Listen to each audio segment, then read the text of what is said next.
الحمد لأهله والصلاة على أهلها أما بعد.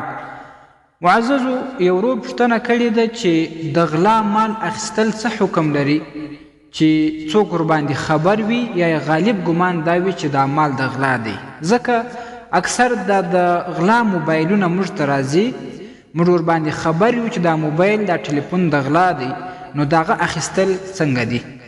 الجواب بالله التوفیق. محترمو، د غلا مال اخیستل چې تا ته معلومات وي چې دا د غلا دی یا د غالب ګمان دا وي چې دا شی د غلا دی، نو رانیولې ګناه ده او ناجایز دی. نبی صلی الله علیه وسلم فرمایي: من اشترى سرقة وهو يعلم انها سرقه.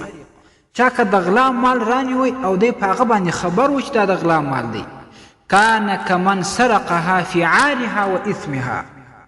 نو دا اخیستونکی د دې غلا د مال داسې دی لکه پره چې د هغه غل سره په دې ګناه کې شریک وي. المطالب العالیه کې دا روایت امام ابن حجر رحمه الله نقل کړی، دا شان امام بیهقي رحمه الله هم راخیستی او امام سیوطي رحمه الله په الجامع الصغیر کې راخیستی. نو د غلا مال رانیول چې ته ورباندې خبر یې چې دا د غلا دی، نو دغه رانیول ناجایزه دی. او تا ته دا حکم دی چې دغه د غلا مال اصل مالک ته وسپارې، اصل مالک یې پیدا کړي او هغه ته یې وسپارې، دا د هغه حق دی.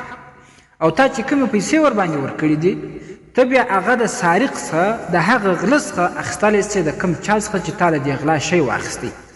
او که تا اصل مالک نسو پیدا کولی، نو تا ته بیا دا حکم دی چې دغه د غلا کوم شی تا اخیستی دی، دا به ته پر فقیرانو او غریبانو باندې خیراتوې، دا به صدقه کوې.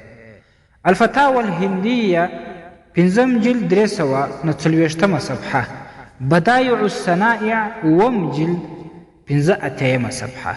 والسلام علیکم ورحمة الله وبرکاته. ستاسې د اسلامي پوښتنو جوابونکی مفتي حکیم الله صابر الحنفي صاحب.